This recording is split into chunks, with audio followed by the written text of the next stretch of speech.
আসসালামু আলাইকুম বন্ধুরা, আশা করি আপনারা সবাই ভালো আছেন। ইতিমধ্যে আপনারা দেখতে পাচ্ছেন আমার সামনে একটি ডিক্সাল কন্ট্রোলার আছে। এই কন্ট্রোলারটির সেট টেম্পারেচার কিভাবে চেঞ্জ করতে হয় এবং সেট করতে হয় তা আমি আপনাদেরকে এই ভিডিওর মাধ্যমে দেখাবো। এটির সেট টেম্পারেচার চেঞ্জ করার জন্য সেট বাটনটি কিছু সেকেন্ডের জন্য প্রেস করতে হবে। আমি করছি, দেখেন এখানে সি যে সিম্বলটি আছে সেটি ব্লিঙ্কিং হচ্ছে। তো আমি যদি চাই এটাকে ডাউন এবং আপ করতে, তাহলে এটি যদি ডাউন করতে চাই ডাউন ইরো কি প্রেস করব, এবং আপ করতে চাইলে আপ ইরো কি প্রেস করব। দেখেন আপ এবং ডাউন হচ্ছে।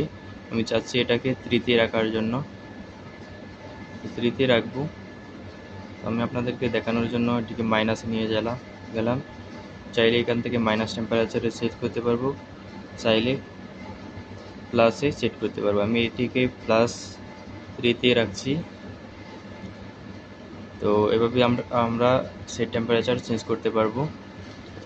আর যদি চাই এটিকে লক এবং আনলক করতে, তাহলে এখান থেকে যে ডাউন এবং আপ ইরো কি একই সাথে কিছু সেকেন্ডের জন্য প্রেস করতে হবে।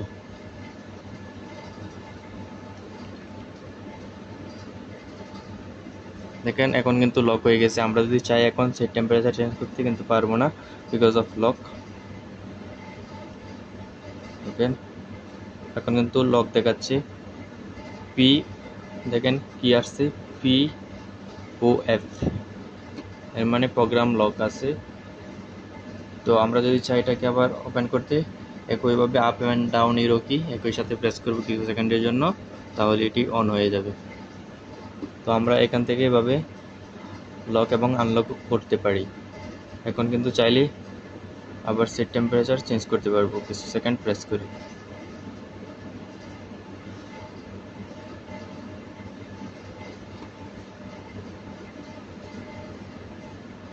তো আশা করি বুঝতে পারছেন। ধন্যবাদ সবাইকে ভিডিওটি সম্পূর্ণ দেখার জন্য।